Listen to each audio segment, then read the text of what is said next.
Et donc on va faire une table ronde sur la question culturelle et sur comment produire du contenu culturel justement post-capitaliste dans ce monde. Et pour ça, j'appelle Louis Fidel d'Alter Capitale qui va animer cette table ronde. Donc merci d'être là si nombreux. Donc Louis, je suis dans l'association Alter depuis maintenant 4 ans pratiquement, donc ça commence à remonter, c'est ma 3e Agora. Et effectivement, je remercie beaucoup Aurélien qui nous a qui a lancé la journée sur la radicalité et en même temps la bataille des imaginaires qu'à Alter Capitae on essaye de mener le plus longtemps et le plus régulièrement et le plus intensément possible. L'enjeu de cette table ronde, ça va être un peu de donner corps à comment on mène concrètement ensuite cette bataille culturelle, qu'est-ce qu'il y a derrière. Je me permets d'introduire du coup les 3 intervenants et intervenantes qui vont nous aider à creuser et continuer cette question de la bataille des imaginaires. Donc Maxime, tu es donc le cofondateur du Bruit qui court, qui est un collectif militant qui accompagne les luttes artistiquement, tentant de, on va dire, ajouter de l'art à nos luttes. Galatée, tu es donc chercheuse indépendante en philosophie, spécialiste de Gramsci, de la bataille culturelle, on va en reparler, et notamment des cultural studies. Et Climax, Ariane. Tu es donc vidéaste, travaille pour l'Humanité notamment, également pour chroniqueuse chez Backseat, pour ceux et celles qui connaissent.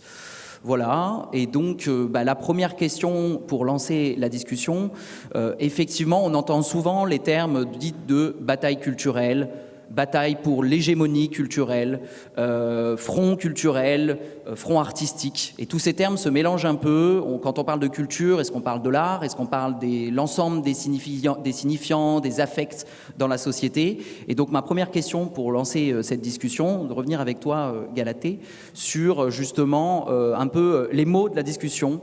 Qu'est-ce que la bataille culturelle? Ce serait Gramsci qui en aurait parlé pour la première fois, mais est-ce que c'est vraiment lui et qu'est-ce qu'il voulait dire? Alors, ça marche? Ouais, super.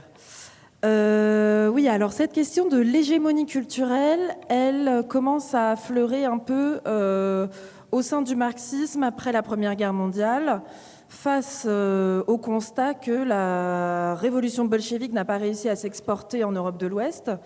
Et donc Gramsci essaye de se demander, mais comment se fait-il que la prise du pouvoir frontale n'ait pas réussi en Europe de l'Ouest alors qu'elle a réussi en Russie?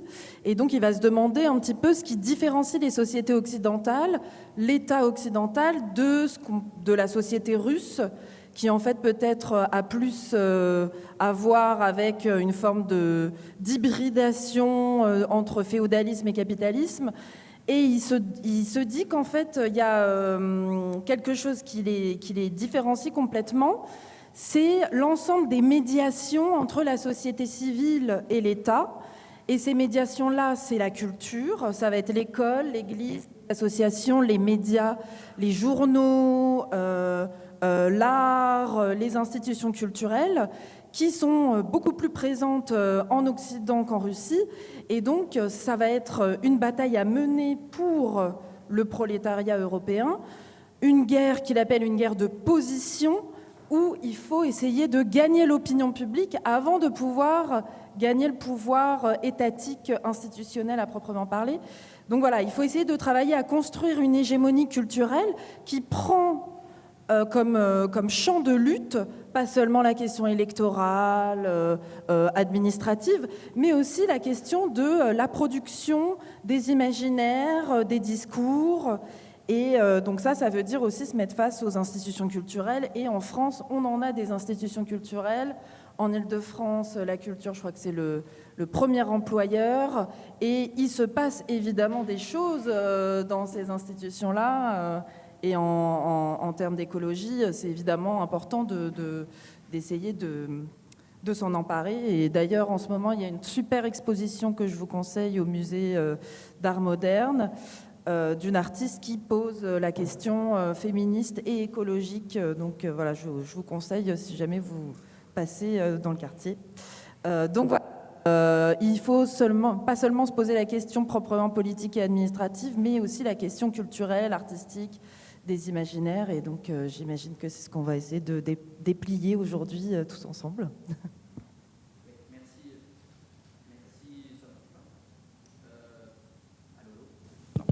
Ah oui, c'est bon. Donc merci Galatée. Effectivement, donc Les concepts d'hégémonie culturelle, depuis le début du XXe siècle, c'est un champ de lutte, un champ de bataille.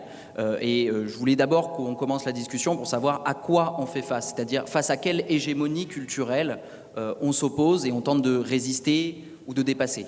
Et effectivement, il y a un peu deux choses, en tout cas ce qui me semble, et je laisserai tout le monde réagir, qui caractérisent aujourd'hui l'hégémonie à laquelle on fait face, celle un peu du réalisme capitaliste, on peut appeler ça, c'est-à-dire qu'il n'y a pas d'alternative, c'est même pas imaginable une société qui ne soit pas capitaliste. C'est Mark Fisher qui parle du réalisme capitaliste, mais c'est aussi la fameuse formule de Frédéric Jameson, il est plus facile d'imaginer la fin du monde. Donc on voit le catastrophisme et en même temps la catastrophe qui est là, que la fin du capitalisme. Et donc piégé là-dedans, je voulais d'abord un peu vous faire réagir, je ne sais pas, peut-être toi Ariane, sur voilà, à quoi on fait face et comment tu caractériserais un peu l'hégémonie actuelle au-delà de ces premières réflexions. Alors, je ne suis pas spécialiste de Gramsci, mais moi, Gramsci, je trouve que c'est vraiment très intéressant pour comprendre ces questions-là, notamment parce que, comme tu le dis, en fait, la bourgeoisie est hégémonique. Donc, la bourgeoisie étant hégémonique, elle impose des imaginaires, elle impose ce réalisme, et quelque chose de très important, je pense, à rappeler, c'est que l'hégémonie, elle est dans l'intégralité du monde social. Et donc là, on a parlé de culture, mais ça irrigue tous nos imaginaires, les services publics, la manière dont on se comporte au quotidien, etc.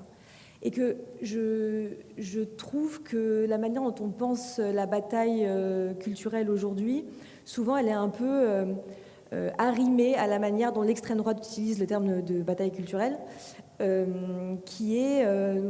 bon, sans trop parler de ça, mais bon, qui vient de Alain de Benoît, qui est un théoricien fasciste, et qui consiste à parler exclusivement, en quelque sorte, d'une bataille de l'information, et qui se traduit également par le fait que tous les milliardaires, Vincent Bolloré et consorts, achètent des médias pour mener leur bataille culturelle de droite dans les médias. Il me semble que si on essaye de se battre sur le même convaincu, on n'a absolument aucune chance d'y arriver. C'est absolument mort parce qu'on n'a pas d'argent.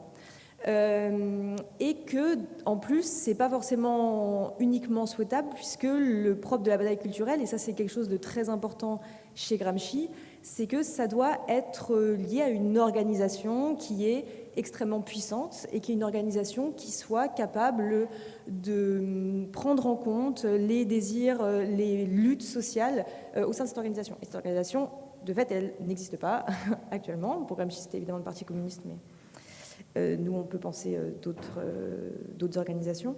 Mais du coup, il ne faut pas penser la bataille culturelle, je pense, uniquement en termes de comment on peut faire pour se battre avec l'extrême droite, parce qu'on ne peut pas se battre sur le terrain extrême droite. Et puis surtout, ça va au-delà, encore une fois, d'une question d'information. C'est une question de comment est-ce que, dans notre vie de tous les jours, on peut faire exister, on peut imposer, du coup, un contre-modèle, et un contre-modèle, du coup, de gauche. Et ça se joue pas seulement, du coup, dans l'art, les médias, etc., mais vraiment dans comment est-ce que, dans la vie quotidienne des gens, ce modèle-là peut exister. Voilà. Je sais pas si... Oui, bonjour à toutes et à tous. Merci pour l'invitation et merci pour l'organisation de cet événement. Moi, ce qui me vient en tête quand je t'écoute parler, c'est donc le double défi auquel, en tant que personne de gauche, disons wokiste pour nos adversaires, le double défi auquel on fait face, qui est celui qui est qu'aujourd'hui, donc on n'est pas hégémonique et donc on tente de mettre en place ces discours hégémoniques, mais plus encore, tu disais qu'il faudrait une organisation centralisée qui soit à l'œuvre dans la production d'imaginaire, de récits culturels, c'est-à-dire très concrètement de livres, de films, d'œuvres d'art qui entraîneraient en gros un changement de perception du monde pour la population à l'échelle d'un pays, voire plus largement. Et donc nous, notre double défi, c'est qu'aujourd'hui, on n'est pas dans cette posture-là, et donc on n'est pas à même de faire émerger ce discours et ce récit, et encore plus, je ne crois pas que l'on souhaite faire émerger un récit unique. Et donc on est face à ce double défi qui est qu'on a envie de faire émerger des récits, une multiplicité de récits. J'entendais Aurélien Barraud juste avant qui parlait aussi du plurivers, donc il y a toute cette imaginaire de l'idée qu'en fait on a une subjectivité on donne de l'importance à la subjectivité à gauche, au libre arbitre, à la façon dont chacun et chacune d'entre nous perçoit le monde. Et donc il est très compliqué d'imaginer un récit unique, puisque par essence, il me semble que le récit de gauche que vont faire émerger est un récit multiple. Et donc on est dans cette espèce de double défi qui moi, me semble une montagne et très compliqué à aboutir, mais qui est à la fois très enthousiasmant parce que dans la forme, de la manière dont on doit prendre notre bataille culturelle, elle doit être multiple. Moi, j'aime bien le concept d'archipel chez Glissant, chez Édouard Glissant, parce qu'il dit aussi beaucoup de choses sur la manière dont on peut faire émerger, non pas une organisation centralisatrice de production culturelle, mais on met en lien en fait tous les artistes et les producteurs de récits et productrices de récits. Mais ça demande un travail qui est phénoménal et qui serait effectivement parfois, quand je me lève le matin et que je suis un peu en mode là il va falloir qu'on s'y mette, j'ai des tendances où je me dis ça va, on y va maintenant quoi. On fait une organisation, on se met d'accord, on dit que le récit c'est ça et tout le monde produit ça et massivement on est présent dans les salles de cinéma, dans les librairies et on dit ça pendant un maximum de jours ou de mois pour être sûr que notre idée elle passe quoi. Et donc j'ai cette tendance parfois à l'autoritarisme pour une efficacité que je vous confesse, mais on va le dépasser ensemble, c'est pas grave. Parce qu'il faut qu'on arrive à maintenir cet enjeu de la diversité et de la multiplicité dans la production des récits, qui est notre défi, mais qui, à mon sens, est très enthousiasmant. Et je pense qu'on a beaucoup de choses devant nous très enthousiasmantes qui arrivent. Moi, je rebondis un peu à ton pessimisme. Toi, tu es quand même dans les médias, il y a l'humanité. Internet, je pense, est un outil dont la gauche s'empare en ce moment. Il y a plein de choses qui se passent sur Twitch, sur YouTube. Il y a de la production de contenu, d'analyse, des médias comme Parole d'Honneur, Backseat, qui viennent d'horizons politiques d'ailleurs très différents, parfois un peu incompatibles. Enfin, j'essaye de jouer le rôle de l'optimiste, mais j'ai l'impression qu'on arrive quand même à se situer sur ce terrain-là. Et alors, l'extrême droite arrive aussi à s'emparer des réseaux sociaux, d'Internet, des plateformes comme YouTube, Twitch, etc. Mais la gauche radicale essaye aussi de s'imposer sur ce terrain-là. Et dans l'édition, dans le journalisme, il y a des médias indépendants qui résistent. Dans l'édition, il y a les éditions La Fabrique, les éditions Amsterdam, qui essayent de résister à cette emprise-là. Donc, enfin, tout n'est pas encore perdu. Et toi, ton travail se situe peut-être aussi dans une lutte médiatique contre l'extrême droite. Et typiquement, Internet, la gratuité, l'accessibilité d'Internet, c'est quelque chose qui peut nous permettre de détourner cette question de « il faudrait avoir de l'argent pour acheter des médias » ou des choses comme ça. La diffusion, elle se fait un peu selon d'autres logiques quand on essaye de communiquer sur Internet, quoi. Donc, en fait, comment dire ? Oui, je suis pessimiste, oui et non. Comment dire ? Je pense que Internet, c'est très bien, mais tu vois, moi, avec mes vidéos, j'ai absolument zéro chance, mais zéro, de convaincre juste en montrant une vidéo à quelqu'un qui est très éloigné de la politique et qui potentiellement habite dans un endroit rural avec autour d'elle ou lui des gens qui soit votent Rassemblement national, soit sont très éloignés de la politique et ont des difficultés économiques, etc. Tu leur montres une de mes vidéos, c'est sûr et certain que ça va pas marcher. Il n'y a aucune chose pour que ça marche. Parce que précisément, l'hégémonie, ça fonctionne comme ça. Si tu peux pas, avec juste un discours sur Internet, c'est pas parce que c'est à disposition gratuitement que les gens vont d'un coup être convaincus par le caractère brillant de mon argumentation. Non, mais des gens de gauche qui se trouvent esseulés peuvent justement peut-être avoir de la force par ces réseaux-là et avoir envie de s'organiser, faire des AG, faire des réunions, bloquer des ronds-points, les gilets jaunes, etc. On sait que ça a énormément, ça a été très dépendant d'une organisation qui se passait par Internet, justement dans des territoires qui n'étaient pas des grandes villes globales, enfin des grandes métropoles, et que ça a permis aussi de faire des boucles Discord, des boucles Telegram.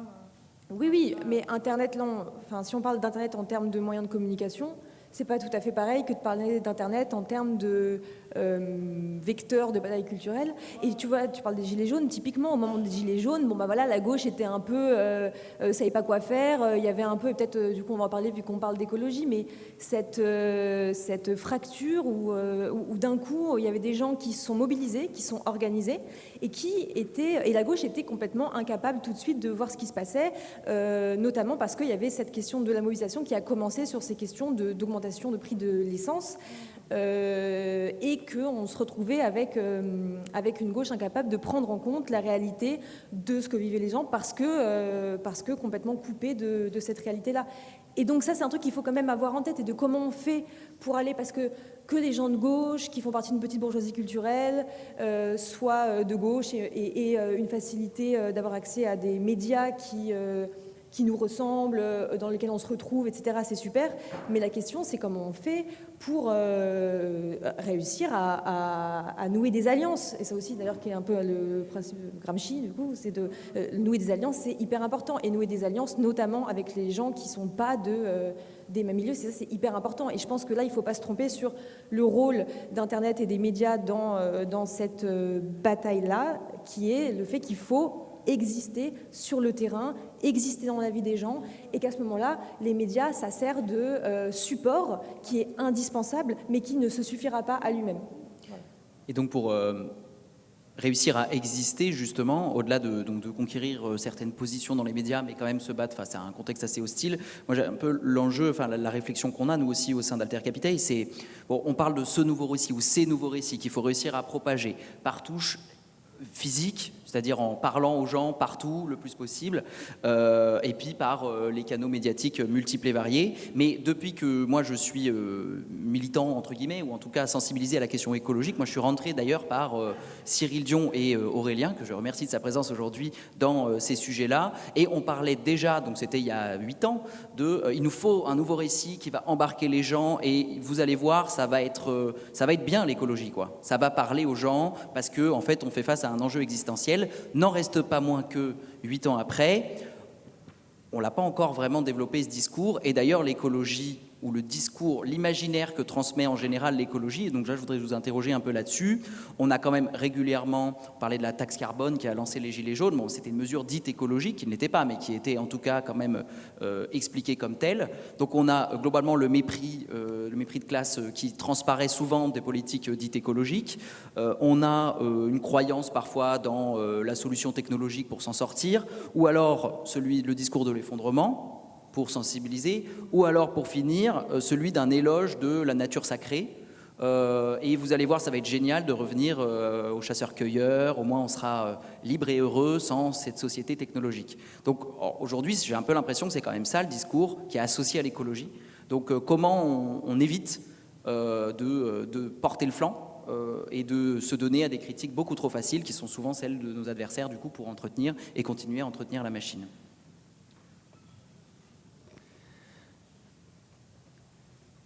J'ai l'impression que la question qui se pose à nous, c'est aussi la question donc, des outils qu'on a mentionnés juste là. Il faut qu'on se dise entre nous, est-ce qu'on est prêt ou pas à utiliser les outils qui sont en place pour faire changer des choses. Et c'est un débat qui est récurrent dans nos milieux militants notamment, qui est de savoir est-ce qu'on accepte d'être et de rester dans les marges parce que c'est là où on est le plus libre de produire et de créer et d'être d'une manière qui nous semble la plus juste, ou est-ce qu'on se contorsionne à certains endroits pour exister dans des espaces dits mainstream dans lesquels on va pouvoir faire passer nos messages. Et je pense que c'est un truc auquel on a tous les trois ou tous les quatre, ou même vous dans la salle, été confrontés. C'est-à-dire, est-ce que je vais à tel endroit ou dans tel média si je suis invité? Est-ce que si on me propose un partenariat avec telle personne, je le fais ou pas? Et c'est un vrai sujet. Et moi, je pense, alors avec le bruit qui court, avec le collectif d'artistes et d'activistes que j'ai cofondé, on se pose souvent cette question-là. Et on arrive quand même à la conclusion qu'il est aujourd'hui, si on parle d'une forme de bataille culturelle massive où on cherche à toucher des milliers, voire des millions de personnes, il est difficile de ne pas utiliser ces outils-là Sinon, on prend le risque en fait de rester dans cette marginalité et juste de créer cette bulle de filtre qui nous appartient, dans laquelle on peut être très bien, comme tu dis, et plein de médias de gauche, c'est super, mais qui ne convainc pas derrière. Et donc ça se pose la question, et on va être dans le très concret, ça veut dire quoi mener la bataille culturelle dans l'opérationnel? Ça veut dire qu'il y a aujourd'hui des associations qui forment les scénaristes de chez Netflix pour mettre moins de voitures dans les séries. Ça veut dire ça existe, ça s'appelle Nouvelle Séquence, et ils font des formations, et elles font des formations pour dire aux scénaristes, regardons ensemble le parcours de vos personnages. Est-ce que finalement ce personnage-là, ils peuvent pas se passer d'une bagnole pendant tel ou tel épisode ou machin. Et donc ça permet de réduire la part des voitures à l'écran en passant par le scénario, en passant par le cœur du récit. On va se dire oui mais bon c'est Netflix, ça fait chier, non, c'est pas français ou quoi que ce soit. Certes, mais n'empêche que moi autour de moi la majorité des gens regardent Netflix. Donc qu'est-ce que je fais? Je leur dis allez sur Imago TV, qu'on embrasse, et c'est super, et je suis content qu'il y ait un Netflix français qui existe. Aujourd'hui, ils n'ont pas la renommée et enfin, d'ailleurs, allez sur Imago TV si jamais vous ne connaissez pas, parce que je sais pas si c'était très connu, mais je leur fais de la pub. Donc voilà, donc ces outils-là, et c'est la même chose pour les maisons d'édition. Il y a ce gros débat aujourd'hui. Moi, je me suis un petit peu investi dans une campagne qui s'appelle Désarmer Bolloré, notamment chez les Soulèvements de la Terre, qui pose la question de comment est-ce que le milieu d'édition se débat avec ces questions-là. Et il y a plein d'auteurs et d'autrices qui sont interpellés, qui disent mais en fait, qu'est-ce que vous faites encore à être publié chez Bolloré? Et des gens très bien, entre guillemets, enfin, du coup, de mon point de vue, très subjectif, mais comme une autrice comme Virginie Despentes ou d'autres. Voilà, et donc, qu'est-ce qu'on fait? Est-ce qu'on leur dit, non, mais allez absolument dans les librairies indépendantes ou dans les éditeurs et éditrices indépendantes, ou est-ce que vous restez dans les grosses maisons d'édition parce qu'en fait, on fait cheval de Troie?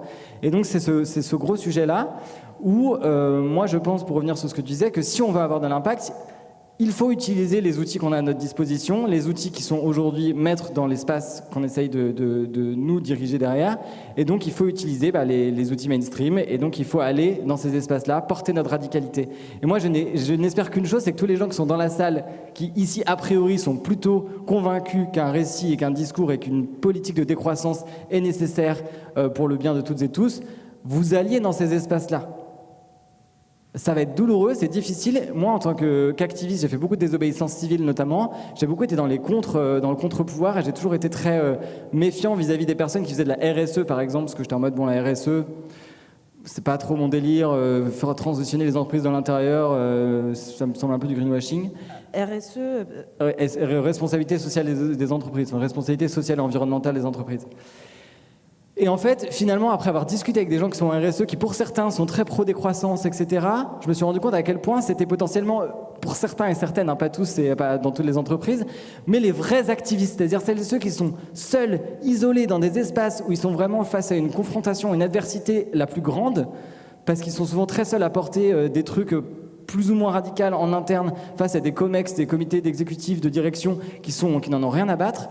Et en fait, ces personnes-là, finalement, je les trouve très courageuses de porter ça dans des espaces dans lesquels c'est très peu audible, à l'inverse de moi qui, en fait, suis entouré avec mes copains de gauche et qui faisons des actions de désobéissance civile où, en fait, on est tous d'accord et on est dans le contre et on s'en fout, on n'essaie pas de convaincre les gens qui sont à la manette, quoi.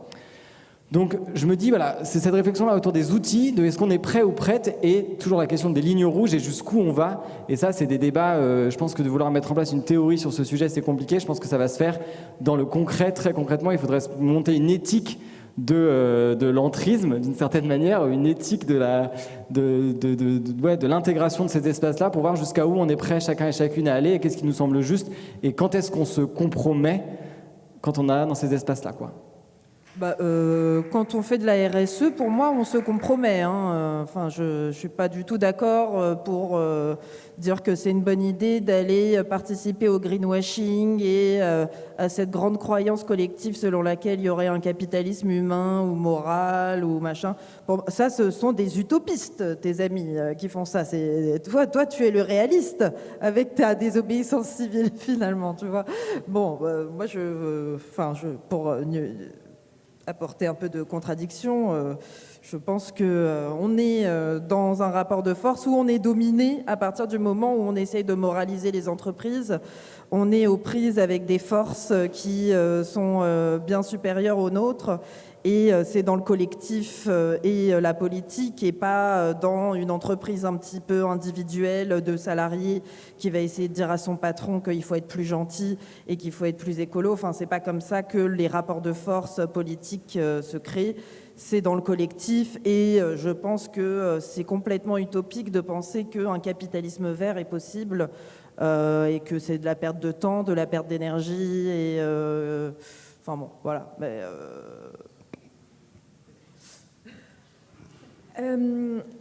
moi, je pense que les gens qui travaillent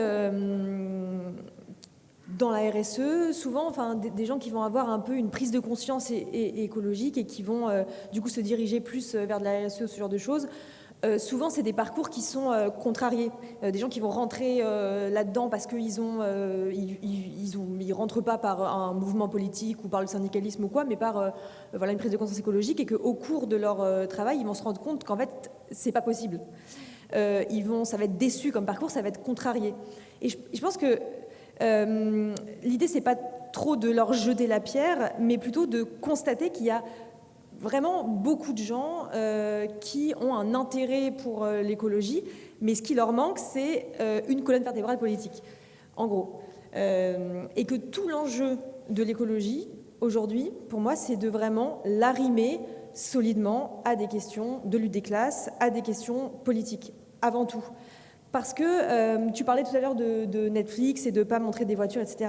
Chez Netflix.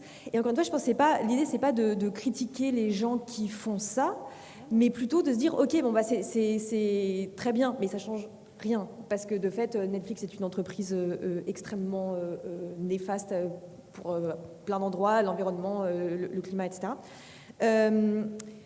Et les gens qui vont ne pas voir moins de voitures sur Netflix, si derrière, chez eux, ils n'ont pas accès à un service public, à des transports publics, qu'il n'y a pas des infrastructures en place chez eux pour prendre moins leur voiture, etc., renoncer à la voiture individuelle, ça sert non seulement un peu à rien, et puis en plus, ça continue à essayer enfin, si on pense que ça c'est la solution, ça participe de cette idée que en fait, voilà, c'est des choix individuels qu'on pourrait juste prendre moins notre voiture. Et le fait est que pour beaucoup de gens, c'est juste pas possible, quoi.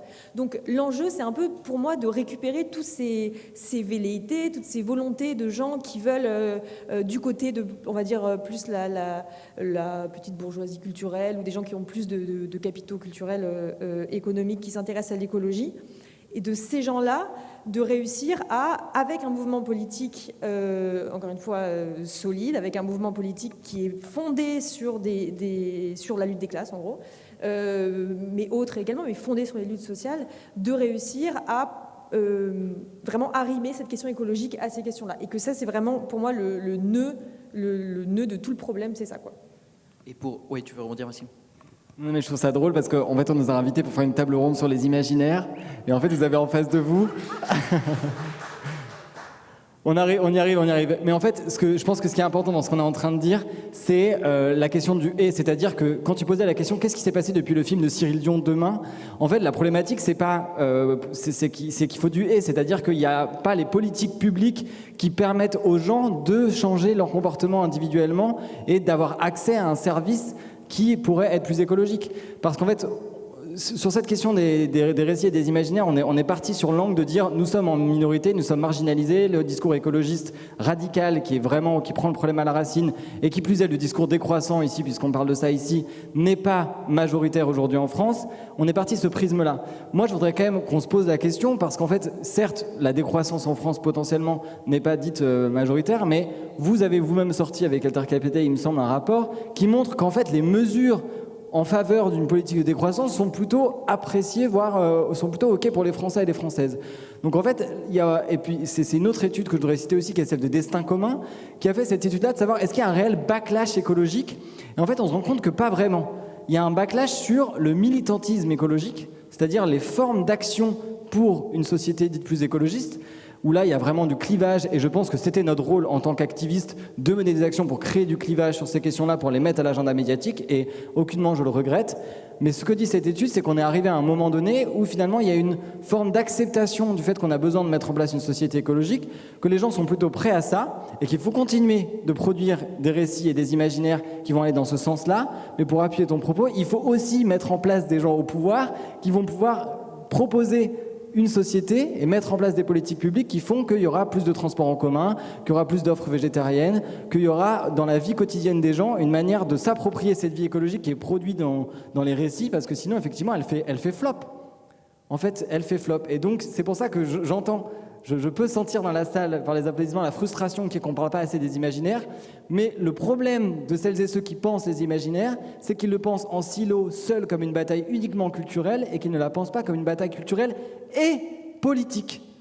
Et c'est comment est-ce qu'on articule les deux? Excuse-moi, ouais, Galette, je rebondis juste pour relancer la discussion aussi sur effectivement donc ce backlash, ce non-backlash. Oui, c'était une étude qu'on avait fait justement pour l'Agora de l'année dernière où on avait mesuré le taux de popularité de la décroissance. En gros, on avait un tiers de gens qui étaient plutôt favorables, un tiers plutôt défavorables et un tiers de hésitants, ils ne savent pas ce que c'est. Donc en fait, c'est relativement équilibré et beaucoup moins catastrophique que ce qu'on pourrait imaginer en se disant la décroissance qui a si mauvaise presse, entre guillemets. Et après, quand on testait les propositions, qui étaient assez radicales, hein, on découpait les grosses entreprises pour en faire des coopératives, on divisait le temps de travail par beaucoup. Mais franchement, il y avait un beau taux d'adhésion, voire plus d'adhésion que de rejet. Donc les propositions derrière sont en fait plutôt soutenues. N'en reste pas moins que dans la bataille des imaginaires, j'ai l'impression qu'aujourd'hui, on est plutôt à la défensive, on court derrière l'extrême droite, entre guillemets, on s'oppose à leurs horreurs, on s'oppose aux horreurs du capitalisme, on s'oppose aux horreurs de l'option fasciste qui prolonge le capitalisme, et on n'affirme pas notre porte de sortie à nous, notre utopie, entre guillemets, réelle. Donc je voulais savoir comment vous voyez l'importance d'assumer un discours radical, une utopie concrète, et qu'on peut proposer aux gens, et pas juste d'être toujours dans la réaction. Je pense qu'effectivement, c'est hyper important. Je pense que c'est hyper important parce que l'extrême droite ne propose pas de société. L'extrême droite, par définition, est réactionnaire. Du coup, fonctionne sur un discours de préserver la pureté de la nation, de la race, de la nature, etc. et ne propose pas de solution. Et si la gauche n'est pas capable d'assumer, de proposer un modèle de société alternatif, la gauche n'a rien à proposer. Je veux dire, si on va juste répondre à l'extrême droite et son modèle mortifère et réactionnaire, c'est sûr qu'on va se casser les dents, quoi. Il faut être capable d'avoir un projet de société. Et je pense que l'écologie, pour le coup, c'est vraiment stratégiquement quelque chose de très bien à investir, puisque l'écologie, ça permet de tirer un fil qui permet de tout vient quand on tire le fil de l'écologie, qui produit, pour qui, où ça, etc. Et donc, investir un peu investir la question écologique, ça permet, encore une fois, de proposer un modèle de société qui sera enviable, parce qu'on propose autre chose face au modèle de l'extrême droite qui, encore une fois, ne propose rien, quoi. Alors, tu parlais là de pureté de la nature, etc. Moi, je pense qu'il faut quand même avoir un retour critique un petit peu sur la possibilité qui est face à nous, qui est que le fascisme peut s'hybrider avec des formes de pensée écologique et avec des formes d'imaginaire écologique, et que donc la question des imaginaires du point de vue de l'écologie, il va falloir aussi la poser justement dans des termes qui sont des termes pas eugénistes, qui sont des termes pas biologisants, qui sont des termes décoloniaux. Et justement, je pense qu'on est encore pris. Moi, je revoyais l'autre jour le film de Sean Penn, Into the Wild. Vraiment, de Rousseau à Into the Wild, il y a ce mythe de la nature sauvage, sans humain, hostile, et il y a des formes de naturalisme comme ça et d'imaginaire écolo qui peuvent être les vecteurs d'idées fascisantes. Et je pense que ce mythe d'une nature pure, sacrée, vide, sans humain, ça montre qu'on a des imaginaires occidentaux qui peuvent être aussi des imaginaires coloniaux, puritains, de paradis perdus que les colons britanniques auraient retrouvés dans les grands espaces américains, grands espaces américains qui étaient devenus vides après avoir génocidé tous les Amérindiens. Et c'est des représentations de la nature très blanches et qu'on retrouve encore aujourd'hui avec les politiques, ce qu'on appelle le colonialisme vert, qui consiste à faire des grands parcs, des réserves naturelles, où on dit aux autochtones, barrez-vous, allez ailleurs, les bergers, les paysans, ces gens-là qui sont dans des rapports à la nature, qui ne sont pas du tout des rapports d'exploitation capitaliste ou de domination, et qui vivent dans un certain équilibre avec leur environnement, on va leur imposer un imaginaire écologique blanc occidental de la nature préservée, c'est la nature sans les humains dessus. Et donc on va créer des grands parcs dans des pays africains où on va créer des grandes migrations et où on va expliquer à des populations autochtones qu'il faut qu'elles s'en aillent. Et donc là, je pense qu'il y a quelque chose où il faut faire un retour critique aussi sur quels sont nos imaginaires d'une nature qui serait une nature qui ne serait pas détruite et comment ces imaginaires peuvent aussi servir des politiques impérialistes qui, sous couvert d'écologie, appuient un discours colonial et blanc de rapport à la nature en Asie du Sud-Est, en Afrique, en Amérique du Sud. Et donc peut-être que voilà, il faut venir essayer d'étudier un peu les autres rapports à la nature que les populations du Sud global essayent de développer, dans lesquels elles sont depuis des siècles et des siècles. Et on a peut-être énormément à apprendre de ces imaginaires-là, justement. Et il faut peut-être qu'on se défasse de tous ces siècles d'acculturation blanche où on nous explique que l'environnementalisme, c'est une nature qui serait luxuriante, sauvage et sans habitation par les humains, quoi. Donc je pense que si on pose la question des imaginaires, il faut essayer de poser peut-être certains écueils dans lesquels il ne faut pas tomber. Et peut-être que l'écueil inverse, ça serait une tendance à l'anthropomorphisation de la nature. Donc là, c'est vraiment l'inverse de la nature sans les humains. C'est l'humain partout dans la nature. Et les discours de la terre-mère, Gaïa, la terre nourricière, ces choses-là, à quel point est-ce que ces métaphores, est-ce qu'elles sont vraiment intéressantes? Est-ce qu'il ne faut pas, quand on est écolo, justement penser la différence entre l'humain et la nature, assumer cette différence-là pour penser une possible réconciliation, mais c'est pas en pensant une nature sans humain ou une nature qui serait sous des traits humains que l'imaginaire environnementaliste ou écologique, je pense, doit s'orienter au XXIe siècle, en tout cas si on essaye de ne pas retomber dans les écueils de Rousseau, de Henry David Thoreau et compagnie, qui sont des penseurs américains très puritains et avec une pensée un peu coloniale, consciemment ou inconsciemment, quoi. Ouais. Du coup, on y va? On fait ça? Donc on va, parce que je sens aussi... c'est quoi les récits qu'on veut créer? Parce qu'en fait, c'est ça qu'il faut qu'on se pose comme question. Voilà, je vois un peu, super, très bien. J'insiste sur le fait qu'on fait tous ces détours parce que c'est aussi quelque chose qui, en tant qu'intervenant sur les questions culturelles, nous a souvent reproché de manquer du biais politique, etc. Alors que, précisément, on a conscience que la bataille culturelle, elle est aussi et avant tout politique. Donc les récits qu'on veut créer, on en a parlé du coup avec Louis aussi un peu pour la table ronde, les imaginaires dont moi...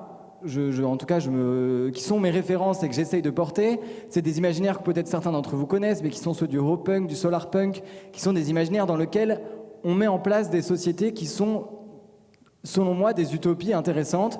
Je vous invite notamment à aller voir le dernier dessin animé qui est sorti, Arco, de Hugo Bienvenu, je crois, de son nom, qui est sorti il n'y a pas longtemps et qui pour moi est une très belle aussi utopie sur la manière de décrire dont on pourrait vivre dans une société. Alors il y a un peu de dystopie, c'est un peu un mélange, on a toujours du mal à faire 100% de l'utopie, notamment en France, mais bon voilà, donc il y a des formes d'utopie qui existent.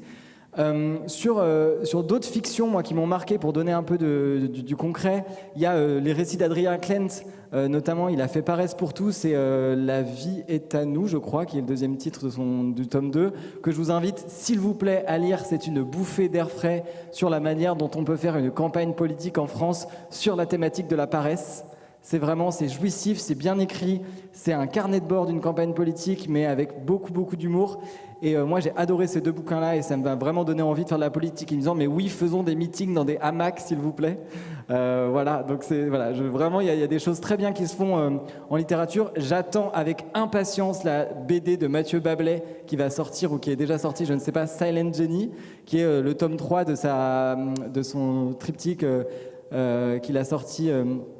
avant Carbone et Silicium. Donc là, le troisième, pardon, c'est Silent Jenny qui va sortir. Donc voilà, il y a des auteurs et des autrices. Je n'ai pas cité le Solarpunk, le O-Punk, Becky Chambers, évidemment.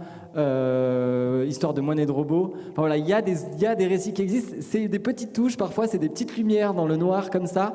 Mais moi, j'ai confiance dans le fait que si on donne de la publicité à ces auteurs, à ces autrices, qu'on leur donne voilà, la publicité qu'elles méritent, on va pouvoir continuer à diffuser ces récits-là. Je reviens toujours sur le fait que ce serait bien que ça puisse être adapté d'une certaine manière aussi au grand écran, que potentiellement ce soit pris en charge par le milieu plus mainstream du cinéma. Je finirai peut-être sur cette idée-là, sur la place du cinéma. Tu l'as dit tout à l'heure un peu vite en mode oui, mais en fait si les gens voient plus de voitures à la télé, ça va pas changer les trucs. Moi, je crois quand même beaucoup au pouvoir des images et des récits sur la psychologie comportementale. Et je pense, il y avait notamment cette étude qui avait été faite sur le Bureau des légendes qui montrait le boom qu'il y avait eu après la popularité du Bureau des légendes pour les candidatures à la DGSE. Tous les gens qui se sont trouvés une nouvelle passion soudainement, ou le boom qu'il y a eu après la série sur les échecs qui s'appelait La Dame... Queen's Gambit, c'est ça ? En anglais, pardon. Où il y a eu une effervescence pour les échecs soudainement, avec plein de gens qui sont mis à jouer aux échecs. Donc je pense qu'il y a quand même ce rôle-là des séries, des films qu'il ne faut pas oublier, que ça peut avoir un impact. Et c'est pour ça que je soutiens et je redis les noms des personnes qui font ce travail concret, parce que vous êtes pour certains dans cette salle venus pour ça. Donc très concrètement, comment ça se passe dans les industries culturelles. Nouvelles séquences qui forment des scénaristes sur comment est-ce qu'on met moins d'industrie carbonée dans les séries. Il y a On est raccord qui font de l'activisme cinématographique, donc ils prennent des cinéastes, des réalisateurs, réalisatrices, ils les foutent en résidence avec des activistes, ils mélangent tout ça et ça sort des films sur les luttes qui sont super, notamment un qui s'appelle Sur écoute qui a eu un prix au Festival du court-métrage de Brest pas plus tard que le mois dernier. Donc je vous invite à aller voir tout ça. Il y a des gens qui font des choses.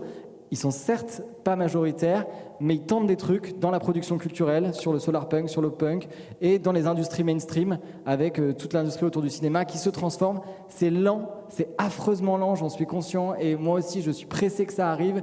Donnons-leur de la force, allons voir comment on peut soutenir les personnes qui font ça, parce qu'il y a des gens qui sont des précurseurs et des précurseuses à ces endroits-là, et qu'il faut soutenir à mon avis pour faire en sorte qu'on voit émerger ces récits de manière massive un peu partout sur le grand écran, le petit écran et sur les réseaux sociaux. Et d'ailleurs, il y a une présentation, je crois, aujourd'hui sur Miyazaki. Et bon, typiquement, les imaginaires développés par Miyazaki, il y a des problématiques écologiques et une réflexion sur la technique qui traverse vraiment toute son œuvre. Donc, si vous voulez vraiment des recommandations, des bibliographies, des choses un peu idéales comme ça, Miyazaki, c'est un... En plus, bon, pour le coup, lui, c'est pas un marginal. Il a été diffusé sur la planète. Tout le monde connaît les œuvres de Miyazaki. C'est quand même intéressant comme tentative de proposer des récits contradictoires et qui posent des problèmes philosophiques par rapport à notre rapport à la nature et à la technique, quoi. Je vais encore parler de rapport de domination, mais bon, si vous vouliez pas avoir une meuf qui vient de parler de marxisme, il fallait pas inviter une meuf qui a Marx dans son pseudo. Mais tu parlais, alors plusieurs choses. Pour revenir sur ce que tu disais sur les imaginaires d'extrême droite, je suis complètement d'accord avec toi. Il y a vraiment tout à fait la possibilité pour que l'extrême droite se saisisse des imaginaires écologiques et pour ramener ça à des questions de pureté de la nature, etc. Ça, c'est quelque chose qu'il faut absolument prendre au sérieux. Et du coup, le pendant de ça, pour moi, quel imaginaire face à ça il faut opposer, c'est pas tant d'aller s'intéresser à d'autres manières de concevoir la nature, mais plutôt de centrer les imaginaires autour des questions de production, autour des questions des enjeux de production, des enjeux de lutte. Et tu parlais tu as cité Arco, qui est par ailleurs un très très beau film avec une animation magnifique, mais qui pour moi est un film qui politiquement au niveau écologie, c'est pas du tout vers là que j'aimerais qu'on aille, parce que dans Arco il y a vraiment une absence totale de rapport de domination. On a l'ennemi qui est le réchauffement climatique, qui n'est pas du tout incarné dans des enjeux de domination. Il n'y a pas du tout de personnes qui polluent plus. C'est vraiment un danger climatique qui arrive de nulle part et qui menace un peu tout le monde de manière indifférenciée, etc. Et c'est pas du tout, enfin, je veux dire, pourquoi pas, voilà, c'est pas pour critiquer le film tel quel, mais le fait de juste faire apparaître des enjeux climatiques dans des films, c'est pas, ça suffit pas. Et que c'est une question, encore une fois, on en revient à une question politique plus large de quoi on parle quand on parle d'écologie, à qui on s'adresse et qui ça concerne. Et ces questions-là, c'est pour ça, si on veut réussir à imposer des enjeux écologiques, il faut les arrimer à des questions de lutte des classes, il faut les arrimer à ce que les gens vivent chez eux tous les jours, à leur manière de vivre, aux possibilités qu'ils et elles ont. Et encore une fois, tu peux pas, c'est très bien qu'il y ait moins de voitures, mais il faut s'intéresser à qu'est-ce que c'est la réalité des gens qui ont besoin de leur voiture tous les jours pour aller travailler, qui sont dans des situations économiques précaires, etc. Et nous, ensuite, ce qu'on va vendre comme utopie, si ensuite on n'est pas capable de proposer un imaginaire avec une société qui fonctionne sur des imaginaires de gauche, c'est-à-dire vraiment de société... je ne sais pas comment on peut dire ça, qui tendent vers une justice sociale, ou je ne sais pas comment vous voulez appeler ça, on se retrouve à défendre des utopies, typiquement avec on va juste changer la voiture individuelle, on va juste mettre une voiture électrique à la place. Oui, mais enfin, ça, c'est pas la solution, la voiture électrique. Et du coup, on est un peu bloqué dans ce truc-là aussi, si on n'est pas capable d'imposer et de défendre au niveau culturel, dans les imaginaires, une vision qui est différente et qui prend en compte la réalité de ce que vivent les gens. Et une dernière chose aussi sur la question des imaginaires et de la culture, je pense que c'est tout aussi important de se demander qui fait la culture que ce que la culture fait, c'est-à-dire qui a la possibilité d'avoir accès à la création de récits, et même la question de la culture, c'est tout aussi une question émancipatrice pour les personnes qui la font que pour les personnes qui la reçoivent. L'idée, c'est pas d'éduquer les masses avec de la culture qu'on aurait bien calée, c'est de donner la possibilité aux gens d'avoir accès à cette création qui est émancipatrice, quoi. Mais la culture, c'est aussi l'éducation. Et il y a des choses qui avancent dans l'éducation sur les programmes scolaires. L'histoire du climat, il y a des nouveaux chapitres en histoire-géographie sur la question environnementale. Et ça, c'est évidemment le fruit de luttes internes pour essayer de dessiner des programmes scolaires qui soient davantage, justement, sensibles à la question écologique. Donc, enfin, c'est pas seulement la culture bourgeoise des musées.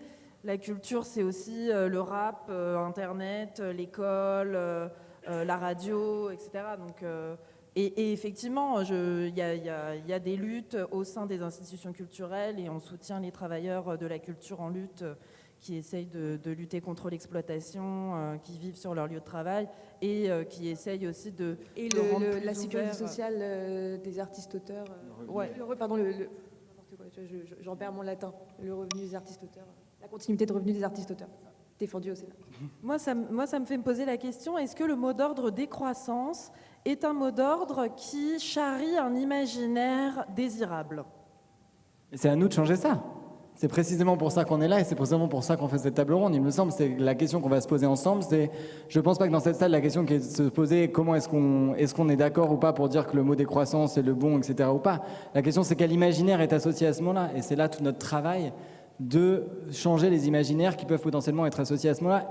Et moi, je dois vous dire que parfois, quand je me sens dans une forme de marginalité où je me dis franchement on est quand même bien seul, on est quand même bien loin d'être majoritaire et tout, mais il y a une part de moi qui est quand même assez excitée parce que quand je vois tout ce qui nous reste à faire et le chantier, c'est la part de moi un peu maso qui parle, mais quand je vois le défi qui est en face de nous, moi je me sens excité d'appartenir à cette génération qui a un défi si grand qui est celui de transformer le monde dans lequel on est en train de vivre et qui en plus est dans un contexte dans lequel la transformation de fait va avoir lieu. Alors je parle d'une situation hyper privilégiée où moi je peux me permettre aussi de vivre ça de manière excitante. Évidemment pour toutes les personnes qui subissent les oppressions, qui vivent les violences, les peuples colonisés et toutes les personnes qui subissent les formes d'oppression systémique aujourd'hui, c'est forcément moins excitant, il y a forcément une forme de souffrance. Mais je vous parle de moi, d'où je parle moi, forcément. Et je trouve que c'est important aussi de retrouver de la joie, parce que c'est un mot qu'on n'a pas dit depuis le début de cette table ronde. Et qu'est-ce qui nous manque, putain? La joie. Vraiment, non, mais c'est important. C'est-à-dire que quand on pose cette question de mener la bataille des imaginaires face au capitalisme, dans le désir, il y a dans la philosophie et chez Deleuze et chez les philosophes qui ont théorisé le désir, la question de la joie et la question de comment est-ce qu'on vibre à l'intérieur. Et il y a une forme d'art dont on a peu ou pas parlé aujourd'hui, qui c'est aussi celle des arts vivants.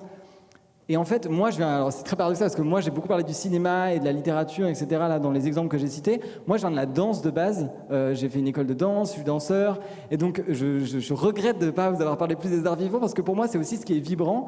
Et c'est ce qui fait que potentiellement, je reboucle un peu la boucle de ce qu'on se disait au début sur oui, mais je suis pas sûr de convaincre des gens avec des vidéos sur les réseaux sociaux. Effectivement, les vidéos, le média vidéo qui met la distance, et peut-être pas le meilleur outil pour aller convaincre. C'est un bon outil pour mobiliser, pour créer des communautés à partir des médias de gauche ou des gens qui produisent des récits de gauche. Ça nous crée une communauté ensemble, on a des références communes, une culture commune, et ça c'est bien. Les arts vivants sont peut-être la clé qui nous permettrait d'aller toucher d'autres personnes, si tant est qu'on arrive à mettre en place des politiques culturelles qui font que ces arts vivants sont accessibles ou sont créés dans des espaces qui vont toucher des publics qui potentiellement ne seraient pas les premiers à aller les voir. Et donc là, il y a des gens, et notamment dans les institutions culturelles, parce qu'il ne faut pas non plus les mettre de côté, il y a des institutions culturelles qui font des choses bien là-dessus et qui travaillent avec des activistes aussi en résidence pour produire des récits de lutte, des récits sur la décroissance qui vont aller toucher d'autres publics. Et je pense que la danse, le théâtre, toutes les formes des arts vivants, la performance, qui est quelque chose qu'on fait aussi beaucoup au Bruit qui court, sont des arts qu'il ne faut pas délaisser parce qu'ils n'en sont pas forcément des arts d'éducation massive, quoique, mais la qualité de ce qui est produit en termes d'interaction avec le dit public ou le dit spectateur-spectatrice, pour moi, est tout aussi transformateur, voire plus transformateur que ce qu'on peut trouver dans les médias vidéo, etc. Donc je vous invite vraiment là-dessus, et je redis ce que tu as dit parce que c'est important. Comment on fait concrètement? Donc on s'inspire, on regarde des films, des séries, on les partage autour de nous sur tout ce qu'on a cité juste avant, on soutient les personnes qui les produisent. Donc soutenez la lutte pour la continuité de revenus des artistes-auteurs, parce qu'en fait, s'il faut qu'on mène cette bataille des imaginaires avec les artistes, il faut que les artistes puissent créer, et pour qu'ils puissent créer, il faut que financièrement ce soit possible, et que tous les artistes de toute classe sociale puissent créer, a priori plutôt même les personnes qui sont dans les classes sociales dominées, pour qu'elles puissent faire émerger des discours qui leur ressemblent, et donc il faut soutenir ça. Donc tu le disais, il y a une bataille politique, et on y revient en ce moment, sur la continuité du revenu des artistes-auteurs qui est en ce moment défendu au Sénat. Donc si vous avez l'occasion de le partager ou de soutenir les artistes-auteurs, autrices que vous avez autour de vous, c'est important. Et je le dis une dernière phrase qui est: soutenez vos artistes locaux aussi. C'est important, c'est pas que la grande messe culturelle, c'est comment je soutiens les petites salles locales. Il y a tout un mouvement qui vient de se lancer dans les salles de concert aussi, Small is Better, qui nous vient d'une salle notamment lyonnaise, qui essaie de promouvoir la culture dans les petites salles de concert pour... Je ne sais pas si c'est un appel à déserter, mais peut-être je le fais, on verra si vous le prenez ou pas. Désertons les salles des gros groupes. Bolloré, en fait, c'est l'Olympia aujourd'hui. Voilà, j'ai dit. C'est hyper intéressant. Tu parlais des arts vivants. Il y a aussi des choses qui se passent dans l'art contemporain pour créer même des œuvres vivantes. Le land art comme une forme d'art participative, plutôt axée sur la performance, et avec des œuvres qui assument le fait qu'elles vont changer avec l'environnement qui est en pleine transformation autour d'elles, et qu'elles sont vouées à disparaître dans le paysage, disparaître dans la nature. Ça, il y a des choses très intéressantes depuis les années 60 dans l'art contemporain, dans le land art, pour essayer justement de penser art et le vivant. Et là, ça peut être aussi des sources d'inspiration, je pense. On va bientôt passer aux questions. Je remercie ceux et celles qui ont posé les questions. On va faire circuler un micro. Et je vais commencer d'abord par les quelques questions par les post-it, mais on va aussi faire circuler le micro. Est-ce que vous allez nous insulter dans les post-it? Je vais voir ça. Vous n'avez pas parlé de la bataille des imaginaires. Je vais lire du coup les post-it directement, sans modération. Je trouve dommage de limiter la mission d'un responsable RSE à un plan d'action. Il n'y a que les entreprises du CAC 40, il n'y a pas que celles-là, il y a aussi les PME, et plutôt de challenger l'entreprise de l'intérieur, il faut challenger le modèle économique qui doit se transformer. Bon, on ouvre une autre question qui n'est plus celle de la culture, mais qui est de la stratégie de la transformation à l'intérieur du capitalisme. Je pense que les positions ont été un peu exprimées, on pourra en rediscuter après. Je censure peut-être cette question, sauf si l'un d'entre vous... Je donne juste le nom d'un film. C'est une affirmation. Je donne juste le nom d'un film pour continuer à vous redonner des références, mais il y a Éclaireur qui est un film qui vient de sortir en 6 épisodes sur TV5 Monde, qui a été réalisé par Arthur Gosset et Hélène Cloître, qui est précisément sur ces 10 responsables RSE dans les entreprises et qui en donne effectivement, comme le dit le post-it, une vision un peu plus nuancée de cette personne d'une entreprise du CAC 40 qui essaye bien gentiment d'essayer de faire bouger son entreprise. C'est des personnes qui très concrètement mettent en place le service de location chez Leroy Merlin pour éviter que les gens achètent des outils neufs. Et ben voilà, la responsable RSE du Leroy Merlin de Quimper en Bretagne, elle essaye de mettre en place la location dans son Leroy Merlin. C'est des trucs très concrets comme ça et moi ça m'a fait un bien fou de voir des trucs comme ça aussi. Donc ça s'appelle Éclaireur et c'est en 6 épisodes sur TV5 Monde, accessible. Arthur Gosset, Hélène Cloître. Autre question, effectivement, comment on sort de nos silos? Comment on parle à tout le monde, ou en tout cas à ceux qu'on n'atteint pas déjà? On a un peu abordé ce sujet, mais est-ce que... où c'est que vous pensez que l'on ne fait pas bien et où on n'est pas bon et où des gens qu'on n'arrive pas à atteindre, et comment on pourrait réussir à les atteindre au-delà de tout ce qu'on a déjà commencé à dire? Mais pour moi, alors ça c'est un sujet qu'on a tout le temps, je suis désolé, hein, c'est tarte à la crème de ah oui mais il faut qu'on sorte de nos bulles, de nos silos et tout. Moi je prône une position assez radicale qui est de dire ce n'est pas à nous de le faire. C'est-à-dire que ce n'est pas à moi d'aller parler à des gens qui, de fait, ne vont pas être touchés par ce que moi je porte en tant que danseur, en tant qu'artiste, en tant qu'activiste, parce que je ne suis pas la bonne personne pour leur parler. Par contre, soutenons les artistes locaux qui viennent des populations ou qui viennent de certains espaces qui pourraient parler à d'autres espaces et donnons-leur la parole. Créons des espaces, créons des résidences dans lesquelles ils et elles viennent, sont défrayés, payés, rémunérés. On leur donne la thune, les conditions pour le faire. Mais c'est-à-dire que de venir dans une position surplombante de je ne suis pas écouté par une certaine partie de la population qui a, à mon sens, presque un peu condescendant, désolé pour la personne qui a écrit le post-it, c'est peut-être pas du tout son intention, mais moi ce truc un peu de dire j'aimerais bien réussir à toucher telle ou telle partie de la population. En fait, cette partie de la population, elle a ses désirs, ses envies, sa manière de vivre sa vie, son rapport au monde, son rapport à l'amour, son rapport au sexe, son rapport à tout ce que vous voulez. Elle vit sa vie d'une manière, elle est capable de l'exprimer. Il faut juste qu'on diversifie les accès à la production culturelle pour que les personnes qui puissent porter ces récits-là, qui vont toucher les publics que nous ne touchons pas en tant que blancs bobos bourgeois de l'Académie du climat. Désolé pour ceux qui se sentent offensés par cette public-là.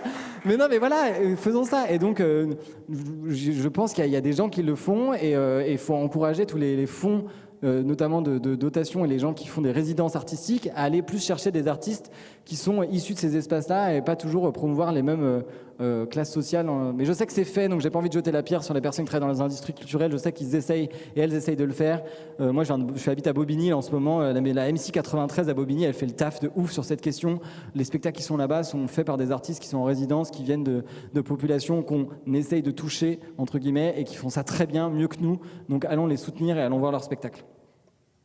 Juste par rapport à ça, de fait, soutenir effectivement le fait de donner les moyens matériels aux acteurs locaux, de pouvoir avoir un rôle au sein de la culture locale, c'est très important. Et en fait, il faut avoir en tête qu'il y a beaucoup d'associations qui se retrouvent à faire, qu'il y a des délégations de services publics, des choses qui devraient être assumées par l'État et qui sont déléguées à des associations qui le font avec toujours de moins en moins de moyens.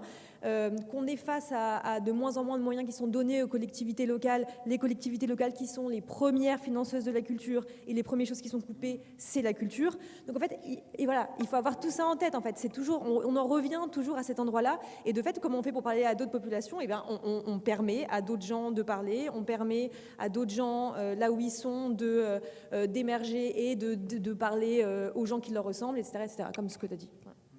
Moi, c'est pour ça que je te posais la question, quel imaginaire est charrié par le terme décroissance? Est-ce qu'on va vraiment dire aux classes populaires, il faut que vous diminuiez vos besoins? Et c'est là que je me dis que la décroissance, on parle de la décroissance de quoi? Est-ce que pour toucher les classes populaires, il ne faut pas leur dire les gens qui militent pour la décroissance sont pour la décroissance du temps de travail, par exemple, sont pour la décroissance du temps de trajet entre son domicile et son travail. Mais par contre, ils sont pour l'abondance de l'alimentation, l'abondance de l'éducation, l'abondance de la santé. Et en fait, c'est pour ça que le terme décroissance, sans rien après, je trouve que c'est une abstraction confondante et il faut mettre des choses après décroissance. Décroissance de quoi et décroissance pour qui? Ça ne sera peut-être pas la même décroissance pour tout le monde. La décroissance des besoins, ça va concerner les bourgeois. La décroissance du temps de travail, ça va concerner les travailleurs. Mais par contre, peut-être que si on imagine des utopies concrètes, il y aura un accroissement du temps de travail de Vincent Bolloré, par exemple. Et peut-être que ça, c'est hyper sexy et ça donne méga envie que les bourgeois se foutent au travail pour la première fois de leur vie. Que les grands propriétaires terriens, que les grands propriétaires du parc locatif fassent du pain, ramassent les betteraves en Picardie, etc. Donc décroissance de quoi? Décroissance du temps de travail. Est-ce qu'on peut vraiment attirer des gens en leur disant il va falloir moins consommer, alors que c'est des gens qui sont déjà en train de se serrer la ceinture? Et je ne suis pas sûre que ce soit la consommation des classes populaires qui fasse vraiment, peut-être, qui pose vraiment le problème. Donc, c'est décroissance de quoi, pour qui? Et est-ce qu'il ne faut pas aussi valoriser une forme d'abondance? C'est ce que Geneviève Pruvot défend vachement.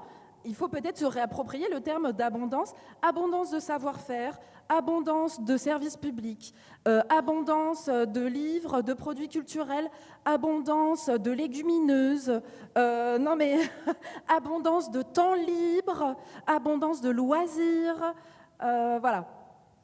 On va faire un peu de débat quand même, parce que sinon c'est pas drôle. Je vais dire, je suis pas du tout d'accord. Non, c'est pas vrai, c'est beaucoup plus nuancé, mais je pense que tu as raison sur un point qu'il va falloir effectivement qu'on se pose des questions, notamment à gauche, sur des questions de clivage, il faut qu'on soit très clair sur notre rapport à la valeur travail. Ça, c'est un vrai sujet, effectivement. Je ne sais pas si aujourd'hui, quand on met en place des espaces de production culturelle pour telle ou telle population, elles vont aller vers une forme de promotion de la décroissance du travail, j'en sais rien.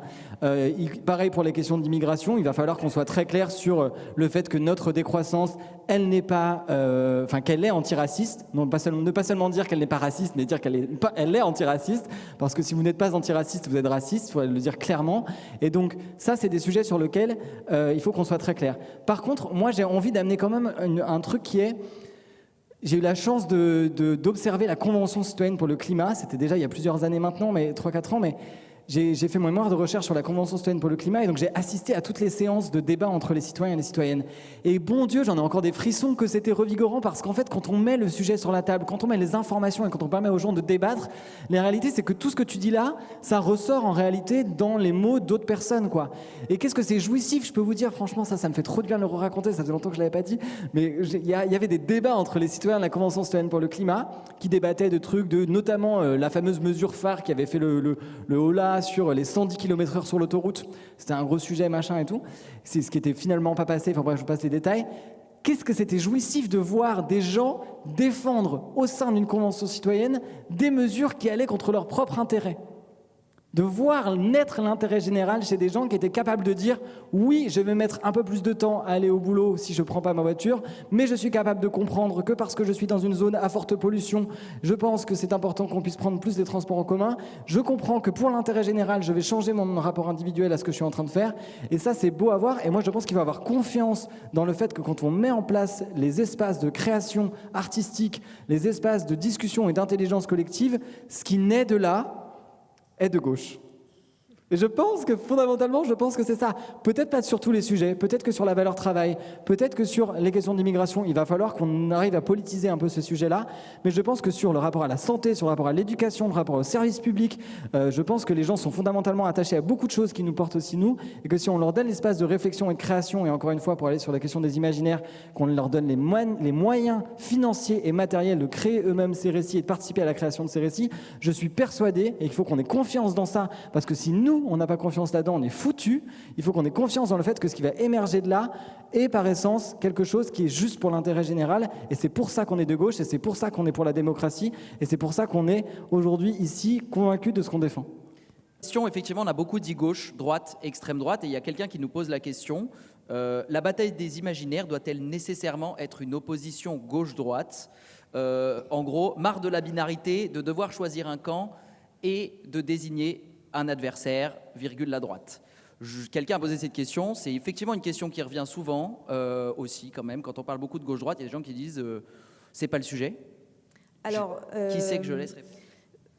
Je pense que c'est plus que le sujet en l'occurrence, mais après, je pense que ça montre bien que, encore une fois, il faut mais s'acharner à défendre une écologie de gauche, une écologie antiraciste, une écologie féministe, que c'est vraiment hyper important, parce qu'aujourd'hui, on a encore beaucoup de gens qui ne comprennent pas, qui pensent que l'écologie, c'est une question qui concerne tout le monde, et que parce que ça concerne tout le monde, il faudrait mettre ça au-delà. Mais qu'est-ce que ce serait une écologie d'extrême droite? Une écologie qui fonctionne sur le fait de préserver un territoire national, qui fonctionnerait sur le fait de continuer à exploiter des gens et à accepter que des gens dans d'autres pays travaillent pour nous dans des conditions de pauvreté, parce que ce serait parce qu'on pourrait très bien arriver, imaginer un monde qui soit moins, je sais pas, qui soit moins qu'on fasse moins monter la température, mais toujours en fonctionnant sur l'exploitation de dizaines de millions de gens, et de gens qui sont de toute évidence pas blancs. Est-ce que c'est ça qu'on veut en fait? Qu'est-ce qu'on défend quand on défend l'écologie? On peut défendre 1000 systèmes différents quand on défend l'écologie, et l'enjeu total, c'est de vraiment réussir à défendre une écologie qui est de gauche, antiraciste, et qui permet à tout le monde de vivre bien, et pas seulement à une petite minorité. Voilà. Je ne sais pas si c'est très clair, mais enfin c'est... Bah, la question, je pense surtout, c'est de savoir est-ce que sur notre méthode et notre stratégie, c'est effectivement, est-ce qu'il faut auprès de certaines populations essayer d'effacer le clivage gauche-droite parce qu'on a l'impression que dans le discours ça passerait mieux, etc. Ça, c'est une question de stratégie politique qui est un gros débat, notamment à gauche, de savoir est-ce que... Enfin, moi, je vais être très concret avec vous. Pour être très concret, je suis en soutien notamment d'une campagne pour les élections municipales dans un bled en Bretagne, enfin dans une très belle ville dont je suis originaire, je dis un bled, dans une très belle ville en Bretagne, et se pose la question de est-ce qu'on marche gauche sur les tracts ou pas. Très concret, ça. Est-ce qu'on dit bonjour, toc toc toc, je frappe à la porte, c'est les élections municipales dans 4-5 mois, donc mars 2026, allez tous voter, hein. Voilà, nous sommes la liste de gauche de Concarneau, nanana. Est-ce qu'il faut dire ça ou pas? Est-ce que c'est stratégique pour aller toucher certains publics qui ont notamment une énorme défiance envers la vie politique? Et ça, moi, j'avoue que sur cette question-là, je ne suis pas encore hyper tranché moi-même, parce que j'ai le sentiment que dans le discours politique, parce que quand vous faites du porte-à-porte très concrètement auprès des gens qu'on essaie de convaincre, quand on voit la défiance politique qu'il peut y avoir vis-à-vis des partis, c'est vrai que les mots de gauche et droite peuvent brusquer, mettre les gens à distance. Et à l'inverse, pour plein de gens encore, ça va être un marqueur, et c'est hyper important. Et si vous ne dites pas que vous êtes de gauche, si vous ne dites pas que vous êtes de droite pour l'un ou l'autre, eh ben, vous n'êtes pas clair, et du coup vous êtes Glucksmann, et du coup on ne sait pas où vous êtes. Moi, je suis juste un peu étonnée quand même qu'on se pose ces questions-là, alors qu'il y a la montée du fascisme partout dans le monde, et qu'on se dit qu'il n'y a pas d'ennemis, et que tout ça pourra se passer de manière très consensuelle. Il va falloir assumer la conflictualité politique et le fait qu'il y a des propositions pour des avenirs qui sont incompatibles. Et ça n'est pas grave. Enfin, c'est pas le groupe Gloubi-Boulga où on va pouvoir piocher un peu là, piocher un peu là, piocher un peu là. Non, nous nous battons pour un modèle qui est incompatible avec le modèle proposé par le néolibéralisme et par le fascisme. Il faut assumer cette conflictualité-là. Il faut arrêter de penser que l'écologie peut être consensuelle. Sinon, c'est juste qu'elle est abstraite et molle et pas très vigoureuse. Après, effectivement, sur le fait de se dire de gauche, il va falloir un peu étayer. Ça ne suffit pas. Je pense qu'il y a des gauches et il y a des programmes politiques radicalement différents. Donc, effectivement, gauche-droite, juste comme ça ne veut pas dire grand-chose. Mais il y a des programmes politiques qui essaient justement de détailler quel genre de gauche ils essayent d'incarner. Donc voilà, il y a la question programmatique, au-delà juste du mot de gauche, il y a la question programmatique. Mais je pense qu'il faut se dire anticapitaliste, antifasciste, antisexiste, anti-impérialiste, anti-guerre, ce que les Verts, malheureusement, sont en train d'abandonner au profit d'une forme de militarisme que je trouve absolument délirante. Mais enfin bon, c'est un choix qui, je pense, va leur porter préjudice. Mais je pense qu'il faut assumer la conflictualité, c'est ça la politique. Mais juste ne pas négliger vraiment le fait qu'il y a la possibilité, pour l'instant c'est pas le cas, puisque quand même aujourd'hui l'écologie est quand même plutôt marqué à gauche, mais il ne faut vraiment pas négliger la possibilité que dans quelques années, il y ait un discours écologiste d'extrême droite qui se développe. Et ça, je pense que c'est vraiment quelque chose qu'il faut avoir en tête. Et justement, pour répondre, du coup, quand on répond aux questions pourquoi est-ce que l'écologie, ça devrait être de gauche, mais parce que vous pouvez défendre un discours écologique d'extrême droite. La question, c'est, mais qu'est-ce que vous défendez comme modèle, encore une fois? Vous défendez un modèle, qu'est-ce que ça veut dire, défendre une écologie qui n'est pas ancrée à gauche? Veut dire défendre une écologie qui accepte de voir des milliers de gens mourir, qui accepte d'exploiter des gens n'importe comment, qui accepte, qui s'adapte, qui est d'accord pour le fait de continuer à préserver un ordre social hiérarchisé. Voilà, je pense que, encore une fois, c'est pour ça qu'il faut prendre à bras le corps ces questions politiques, parce que ça peut être extrêmement dangereux, quoi. Question du public par micro. Merci. Ouais, excusez-moi. Bonjour, merci. Je vais être un tout petit peu provocateur. Ce débat illustre, pour moi, une immense lacune à gauche et dans le débat écologique et décroissant. Celle de dresser un projet concret qui rassemble, qui soit enthousiasmant et qui fasse rêver. À gauche, je fais le constat du néant. On est contre l'extrême droite, on est contre le capitalisme, on est contre le nazisme, contre le racisme, contre la colonisation. Mais on est pour quoi? C'est quoi qui nous fait rêver? C'est quoi la société qui nous fait rêver? Alors vous êtes 4 sur scène. Est-ce que chacun d'entre vous pourrait nous dire ce qui le fait rêver à horizon 2050? Qu'est-ce qui nous enthousiasme? À la fin de cette journée, j'aimerais bien ressortir avec des trucs qui me font rêver pour 2050. Merci.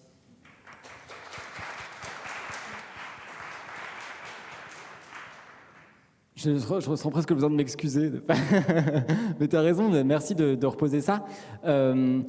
En fait, moi, sur ce sujet, j'ai peur de dire des banalités ou des choses sur lesquelles vous êtes potentiellement tous et toutes d'accord, mais peut-être effectivement qu'on a besoin de se rappeler les choses de manière très concrète sur des sujets qui, moi, m'enthousiasment. Je vous ai parlé de la Convention citoyenne pour le climat.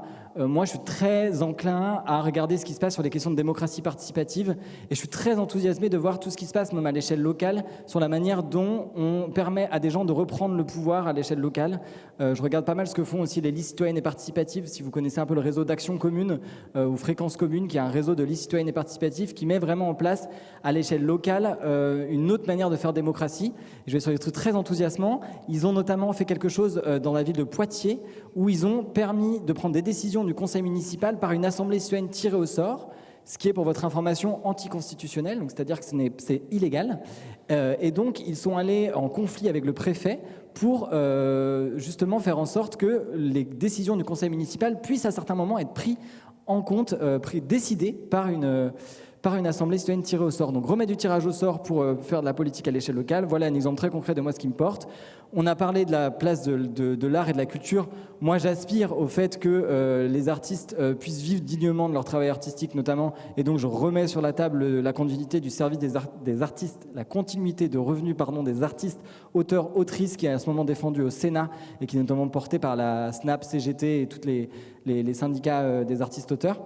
Donc donner plus de place en fait aussi aux pratiques culturelles et artistiques. Pour ça, ça passe très concrètement, à mon sens, par une réduction du temps de travail, une capacité de donner plus de place aux loisirs. C'est pour ça que je vous ai cité une fiction que j'adore, qui est celle d'Adrien Klent, Paresse pour tous et La vie est à nous, en 2 tomes, dans laquelle il met concrètement un programme politique en place pour un temps de travail à 15 heures par semaine, c'est ça? On me fait oui, la tête, c'est ça. Hein, voilà, donc 15 heures par semaine, voilà, c'est une politique fiction, mais là, il y a de l'enthousiasme sur le fait que ça libère du temps pour monter en compétence sur des sujets, redonner de la place à l'artisanat aussi. Comment est-ce que chacun et chacune peut retrouver du plaisir à faire avec ses mains et donc de la place pour le plus d'artisanat chez tous et toutes. Je vois Soma qui est dans la salle, non, c'est ça? Ouais, salut. Qui a la sécurité sociale de l'alimentation, évidemment, mais il me semble qu'il y a un atelier aujourd'hui sur la question cet après-midi. Allez dans cet atelier parce que c'est pour moi un exemple très concret de comment on peut aller encore plus loin que ce qu'on a fait avec la sécurité sociale. Donc voilà des exemples très concrets sur le travail, sur la démocratie, sur l'alimentation qui, moi, m'enthousiasment. J'espère ne pas t'avoir déçu et merci pour ta question.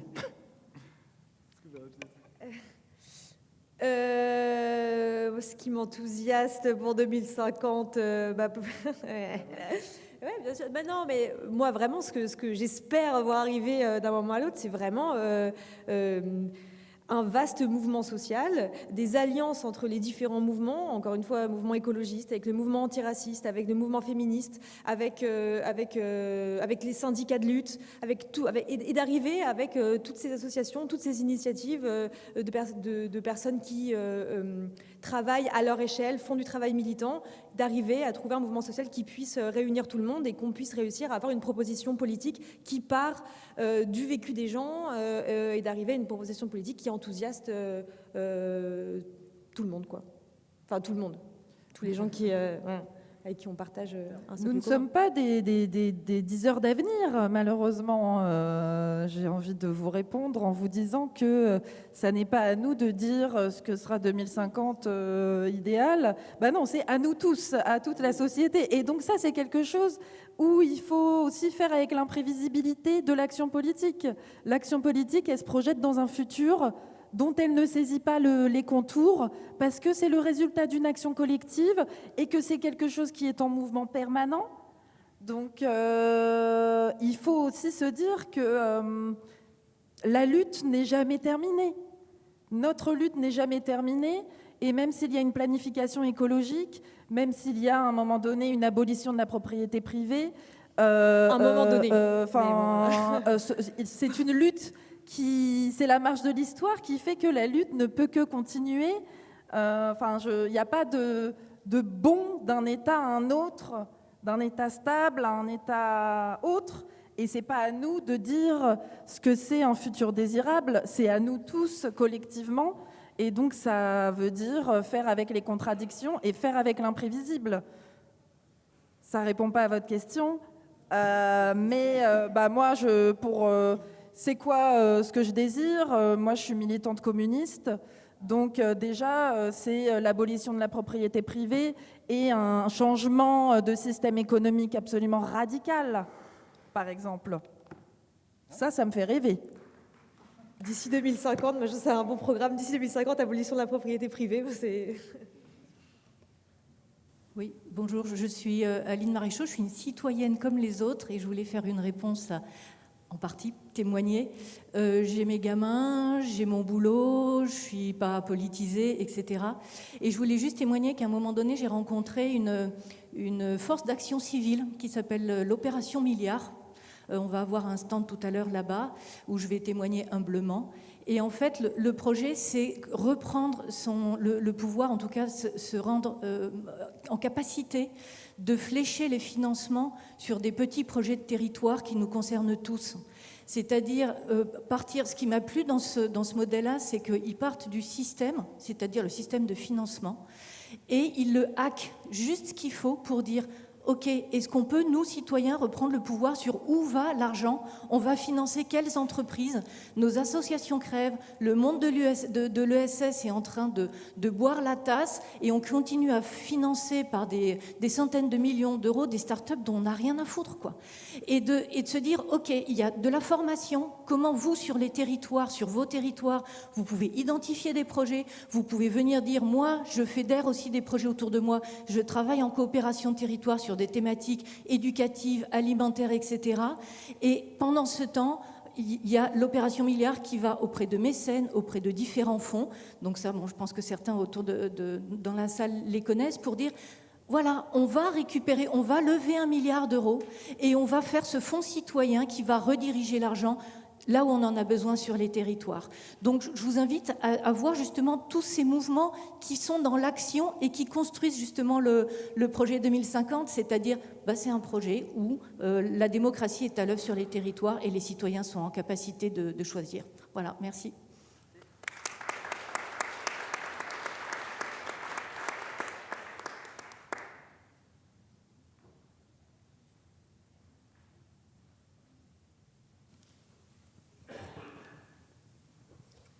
Oui, j'ai entendu ce que vous avez dit. Ce que j'aurais aimé quand même qu'on évoque, c'est des concepts en rupture justement par rapport à cet imaginaire capitaliste qui nous a tous miné le cerveau, quoi. Et il me semble que la seule façon de sortir, en tout cas de cet imaginaire capitaliste, c'est d'imaginer des concepts, enfin en tout cas d'évoquer, parce qu'ils existent, des concepts qui permettent de sortir de tout ça. Moi, je pense notamment aux biens communs. Je veux dire, les biens communs qui sont aujourd'hui marchandiser. Comment sortir, la nécessité de sortir ces biens communs de ces logiques de marchandisation. Je pense également aux communs, qui sont plus l'approche locale de tout ça, qui évoque la nécessité de s'auto-organiser pour prendre en charge ce que la politique ne sait pas faire aujourd'hui, pour que les citoyens développent par eux-mêmes et sortent de l'aliénation politique à laquelle on est plongé aujourd'hui. Aujourd'hui, la démocratie se limite à élire des gens qui décident à notre place. Reprenons le pouvoir au travers des communs, au travers de notre capacité à s'auto-organiser. Ça me semble-t-il, un nouvel imaginaire. Il y a aussi l'imaginaire de la nécessité de s'organiser par le bas. Aujourd'hui, on est organisé par le haut. Le système de domination qui s'impose à tous, on décide au national, on impose au local des règles qui sont souvent décalées par rapport aux réalités. La réalité écologique, c'est d'être en capacité de s'organiser au plus juste et au plus près de ce qu'on vit, de ce qui existe. Donc ça, c'est complètement radicalement différent, et ça suppose peut-être de permettre à notre société de s'organiser par le bas avec des principes de subsidiarité où ce qui peut se décider au niveau du territoire se décide au niveau du local, et ça remonte au fur et à mesure, de sorte que le haut soit structuré par le bas et non l'inverse. Ça pourrait être aussi des nécessités de sortir de la marchandisation. Aujourd'hui, on est complètement miné par cette logique marchande où la valeur des choses ne se détermine que par le marché.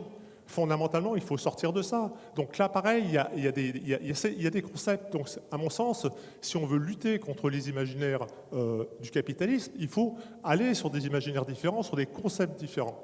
Et pour finir, je pourrais dire que ce qui résume, tout ça, ça se recoupe dans les mots les plus profonds du capitalisme, qui sont le principe de domination. Il est absolument nécessaire de sortir des principes de domination pour aller vers ça. Et je voudrais juste reprendre un petit peu ce qu'a dit Barrault tout à l'heure. Il disait que l'important, c'était d'avoir une vision, de savoir d'abord ce qu'on veut. Alors je suis assez d'accord avec lui, mais j'amènerais quand même une petite réserve. Les communistes, ils savaient ce qu'ils voulaient. Le problème, c'est qu'on sait où ils sont arrivés. Et Roosevelt a défini... Vous parlez desquels ? Je parle de Staline et compagnie, de ce qui s'est passé. Je parle du projet soviétique tel qu'il a abouti et avec toutes les horreurs qu'il a abouti. Et Roosevelt avait eu ce juste mot par rapport à la définition du communisme. Il disait le capitalisme, c'est la domination de l'homme par l'homme. Le communisme, c'est le contraire. Voilà, c'était juste pour insister sur la nécessité de sortir de cette domination. Voilà. C'est des petits slogans... C'est intéressant que vous mentionniez l'expérience soviétique qui, dès les années 20-30, a fait couler beaucoup d'encre chez des économistes qui ont montré que, justement, il n'y avait pas d'abolition du marché en URSS. Mais voilà, c'est un peu toujours le petit drapeau qu'on nous... C'est marrant parce que monsieur parle beaucoup de biens communs, de mise en commun. Moi, c'est aussi... de ça dont je me réclame quand je me dis communiste. Je me dis pas stalinienne, ça c'est sûr, je suis anti-stalinienne. Mais voilà, il y a des communismes, il y a des socialismes. Au sein du communisme, il y a des visions très très différentes entre trotskisme, anarcho-syndicalisme, etc. Et c'est ce genre de caricature pour... je ne sais pas d'ailleurs dans quel but... Vous brandissez ça, c'est un petit peu malhonnête intellectuellement. Voilà. Mais en tout cas, votre idée de bien commun et d'autogestion des travailleurs, effectivement, ça, je trouve ça tout à fait intéressant. Et dans la tradition marxiste, il y a énormément de penseurs qui ont essayé de théoriser cette question des biens communs, la terre comme un bien commun premier, et l'autogestion par le bas des travailleurs dans leurs usines, qui essayent de décider de leurs moyens de production et des buts qu'ils donnent à leur activité productive. Oui, et juste, bon, on va pas faire, c'est une question, c'est sûr, tarte à la crème, cette question du communisme, et quand on parlait de Staline, on pourrait émettre tout un tas de nuances sur les différents partis communistes en Europe, et notamment le Parti communiste français, bref, sur leur manière, leur distance ou pas qu'ils ont mis avec l'URSS. Mais la question, quand on regarde, surtout juste en France, le mouvement ouvrier, qui était extrêmement lié au PCF, qu'est-ce qu'il a permis, par exemple? Il a permis la sécurité sociale. Voilà, la sécurité sociale, c'est grâce aux communistes, au mouvement ouvrier. Donc, je veux bien qu'on ait un peu de distance vis-à-vis du mot communisme pour l'instant, parce que je sais que c'est des choses qui peuvent braquer des gens. Mais il faut regarder ce que, globalement, le mouvement ouvrier a réussi à faire en France. Et c'est des choses, j'espère que toutes et tous, on y tient ici. Enfin, la sécurité sociale, encore une fois, Ambroise Croizat était communiste. Hein, voilà. Peut-être sur la question que vous posez, sur la question des sémantiques, moi c'est un truc qui m'habite beaucoup sur quels sont les mots qu'on va utiliser ensemble pour déjà créer une culture commune. J'ai l'impression qu'ici on est partisans, partisanes, genre, je sais pas vous, mais en tout cas d'utiliser le terme de décroissance parce qu'il a le mérite de poser les choses clairement et que j'aurais le sentiment qu'en tant qu'écolo, on se serait un peu pris les pieds dans le tapis avec celui de sobriété parce qu'on a tenté de le faire émerger à un moment donné, puis en fait il nous a complètement échappé des mains et aujourd'hui il est utilisé comme sobriété, comme résilience, comme d'autres, sont utilisés justement par le système capitaliste. Et donc la question que vous posez est intéressante à mon sens sur les mots qu'il faut utiliser. Moi, je suis plutôt de celles et ceux qui prônent le fait d'utiliser le mot de décroissance et de petit à petit réussir à changer les imaginaires qui sont associés. Mais je pense qu'il y a aussi peut-être d'autres mots qui me sembleraient importants. Il y a celui de coopération. Je pense que celui de coopération vient charrier tout un imaginaire différent de celui du capitalisme. Et donc je trouve qu'il fait notamment écho, je vais parler de des coopératives derrière, mais de tout le système coopératif qui vient challenger aussi le système économique capitaliste. Donc moi, je trouve que c'est intéressant d'utiliser le mot de coopération. Et puis je dirais aussi celui d'entraide, parce que je pense au dernier bouquin notamment de Pablo Servigne qui vient de sortir sur le réseau des tempêtes, donc le manifeste qui vient de sortir, mais qui fait écho à ses bouquins sur l'entraide. Je pense que voilà, toutes ces notions-là autour des modes... en fait, comment est-ce qu'on définit par son opposition la domination? Et en fait, quand on n'est pas dans un rapport de domination, on est dans un rapport, pour moi, d'empathie, de coopération, de soutien de l'autre. Et donc ces mots-là, il faudrait qu'on réussisse à les mettre dans le débat public aussi. Et malheureusement, ils sont encore charriés dans un imaginaire très bisounours aussi, d'autant plus dans une période dans laquelle on est dans des conflits géopolitiques où tout de suite, toute forme de coopération ou d'entraide paraît très lointaine. Donc voilà, c'est un défi, encore une fois, pour nous, et je vous repartage avec joie et enthousiasme l'excitation que j'ai de savoir qu'on va réussir potentiellement ensemble à changer les imaginaires qui sont associés à ces mots-là, décroissance, coopération, entraide. Il faut qu'on produise ensemble des récits qui permettent de changer ces imaginaires-là. Et donc, comme tu disais tout à l'heure, c'est à nous collectivement de produire ces récits-là, quoi. Je vous remercie. Il reste peut-être une petite dernière question de Somac ou alors un retour.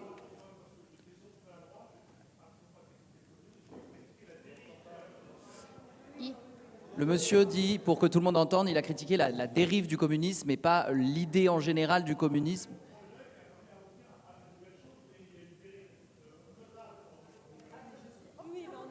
Je crois qu'on est tous d'accord. Alors,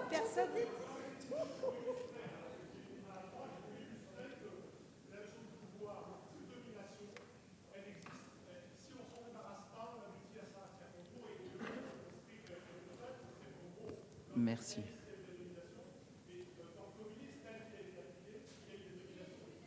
Les dérives, oui, on est désolé, mais on a entendu le monsieur et je pense qu'on poursuivra la discussion sur le terme communiste. Somac, la question de la fin. Merci, oui. Monsieur. Rassurez-vous, ce n'est pas vraiment une question, c'est une invitation que je vais vous faire, Maxime. Ça fait un moment. Peut-être 3 choses avant l'invitation, c'est d'avoir, ou alors peut-être que c'est déjà la première des invitations, c'est l'invitation au doute, de sortir de nos jugements normatifs. Moi, le français, ça n'est que ma 3e langue. Et souvent, je doute du fait que mon interlocuteur m'ait bien comprise et que moi-même, je l'ai bien compris. J'avais également envie de vous inviter à la certitude, par contre, de la violence dans laquelle nous vivons déjà. Elle a plusieurs visages, parfois très sophistiqués, qu'on appelle le confort. Comment est-ce que nous la reconnaissons, cette violence? Et toujours parce que nous n'avons pas un jugement normatif, comment nous la canalisons et que nous revendiquons qu'il y a des espaces qui sont violents au sens de l'intensité de ce qui nous habite. Parce que la révolte qui me traverse, eh bien, je peux vous assurer qu'elle est violente, mais j'apprends à la canaliser de telle sorte à ce que je n'en souffre pas à titre personnel, ni dans la relation avec les autres. Et parce que je ne serai pas d'accord avec tout le monde, il y aura peut-être même des gens que je n'aimerais pas, mais j'ai également la conviction que nous pouvons vivre ensemble, partager un repas. Et j'avais envie de vous inviter à la joie, à la convivialité, à la gourmandise, parce que autour de l'imaginaire de la résistance et de la révolution.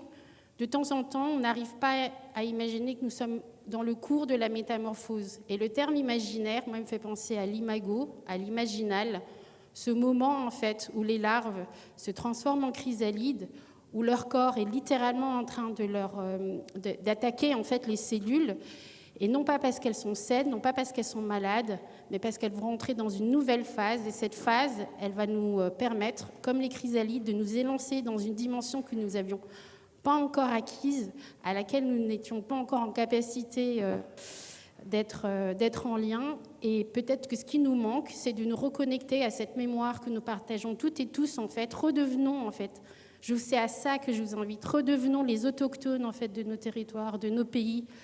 Et là, il y aura de la joie, de la convivialité, de la gourmandise. Merci à vous. Merci Somak. Désolé, on est déjà un peu en retard, donc je pense qu'on va conclure. Désolé. Ouais, désolé, non mais il faut qu'on arrête malheureusement juste après. Mais donc merci à toutes et à tous. Moi, la joie aussi que je vois en 2050, elle est aussi dès maintenant.